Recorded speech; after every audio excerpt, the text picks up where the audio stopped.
আমরা দেখছি যে বাংলার মানুষকে বিভ্রান্ত করার জন্য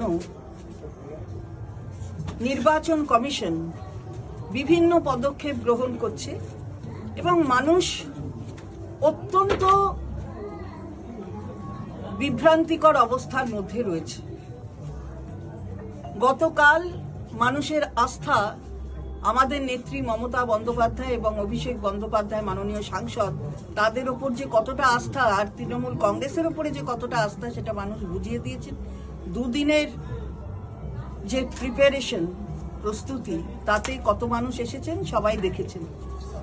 এখন নির্বাচন কমিশন আমাদের যেটা বক্তব্য যে তারা বৈধ ভোটারকে অবৈধ করার একটা চক্রান্ত করছে এবং সেই চক্রান্ত মদতপুষ্ট হচ্ছে কেন্দ্রীয় সরকারের কাছ থেকে। কারণ আমরা বিভিন্ন বিজেপি নেতৃত্বর কাছে থেকে শুনি বিভিন্ন সময় যে এত লক্ষ মানুষের নাম কাটা যাবে, তাহলে কি করে আগে বুঝে যাচ্ছে কাটা যাবে।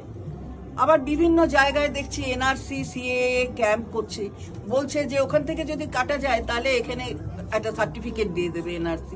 এটা হয় নাকি? এই যে বিভ্রান্তি তৈরি করছে এবং মানুষকে ভুল পথ দেখাচ্ছে, এর বিরুদ্ধে আমরা মনে করি যে আইন প্রক্রিয়াই তো এটা মূল ব্যাপার। তাই আইনজীবী সেল, পশ্চিমবঙ্গ তৃণমূল আইনজীবী সেলের পক্ষ থেকে প্রত্যেকটি জেলা, আমাদের যে জেলা রয়েছে সেই জেলা 11 নভেম্বর থেকে 20 নভেম্বরের মধ্যে প্রত্যেকটি জেলায় আমরা একটি করে প্রতিবাদ সভা করব। কারণ আমরা কোনো বৈধ ভোটারকে অবৈধ হতে দেব না, যেটা আমাদের নেতৃত্ব যেভাবে বলেছেন। এবং এই যে আইনের দিকটাকেও সচেতন করব মানুষের কাছে, এই লক্ষ্য নিয়ে এই সিদ্ধান্ত নেওয়া হয়েছে পশ্চিমবঙ্গ তৃণমূল কংগ্রেসের লিগ্যাল সেলের।